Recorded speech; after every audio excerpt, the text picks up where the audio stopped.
something that would be really practical and important, but I'll talk about some of the features of why running a gym is important.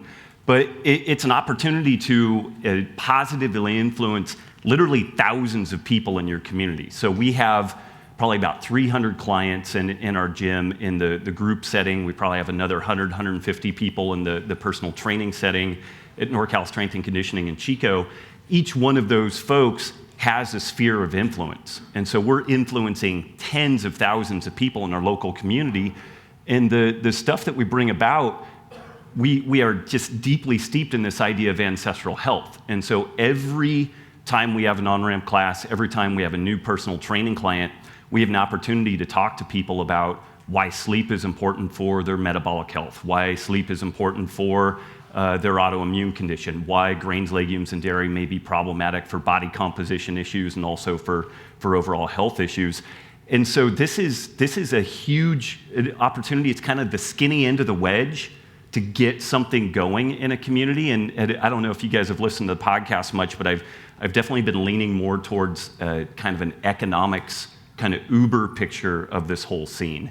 And so when people can run an effective gym or strength and conditioning business, it's kind of interesting. We're actually consulting with, of all things, a plastic surgery business in Reno, where we're living now.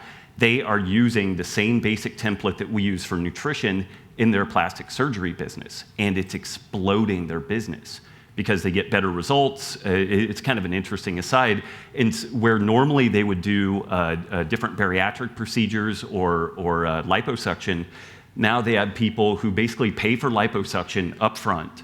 They go into a lifestyle program that is basically my book and like a 4-week, 8-week, 12-week intervention.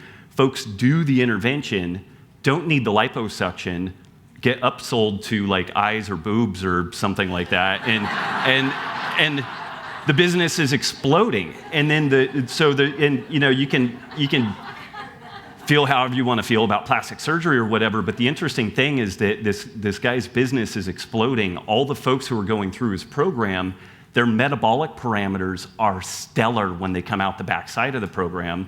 They have low recidivism. People are not peeling out of the program after they do it. And it's kind of like, okay, show me where somebody's losing in this matter. It's like this guy's making a good living. He's helping a lot of people. These folks feel better about themselves. They're spreading this message around. And so it's kind of an interesting thing. And, one of the things that I've pushed really hard on my blog is this idea of the Liberty Garden and trying to get decentralized, sustainable permaculture and stuff like that. Our gym has an amazing relationship with the Chico State Agriculture Department. Not such a good relationship with the Chico State Nutritional Sciences Department. If you read chapter 2 of my book, you kind of get some of the background on that. But we have a great relationship with those folks.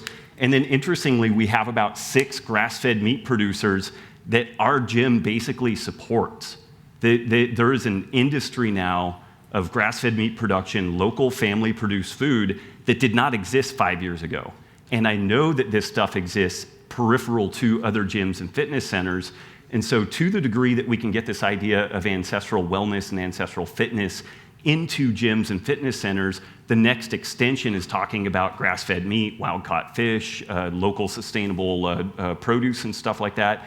So this is a real opportunity to catalyze change. But one of the most critical things for that gym owner is to keep the lights on and the bills paid, because I see a lot of gyms that are really poorly run and they either fail or they barely scrape by. And so what I'm going to talk about are some strategies to be able to thrive in these businesses